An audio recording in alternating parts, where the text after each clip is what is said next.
আজকে এমন এক মন্দিরে গেলাম যেখানে নাকি মানুষের মনস্কামনা পূর্ণ হয়, সেই জন্য ভক্তরা অনেক দূর দূরান্ত থেকে আসেন মাকে পুজো দিতে। সকালবেলা চলে এসেছি আমাদের কাছের রেল স্টেশনে এবং সেখান থেকে যাবো আমাদের গন্তব্য স্টেশনে।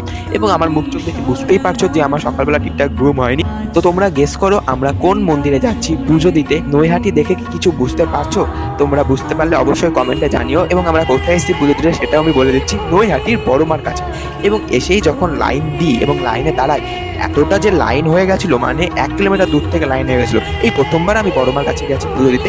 এর আগে যতবার এসে শুধুমাত্র দর্শন করে গেছি মাকে, এবং আজকে আসাটা হুট করেই হয়েছে। বড়মার কাছে যখন পৌঁছলাম এবং বড়মার দর্শন পেলাম, তখন সমস্ত দুঃখ ক্লান্তি ভুলে গেলাম লাইনে দাঁড়িয়ে থাকার। তো তারপরে রেল স্টেশনে এসেই দেখি আমাদের ট্রেনটা দাঁড়িয়ে রয়েছে। তো ফট করে ট্রেনে উঠে যায়, আর কোনো ভিডিও করতে পারিনি। আজকে এই পর্যন্ত ছিল ভিডিওটি ভালো লাগলে অবশ্যই ভিডিওটিতে লাইক এবং চ্যানেলটিকে সাবস্ক্রাইব করতে ভুলো না। ততক্ষণের জন্য বাই বাই।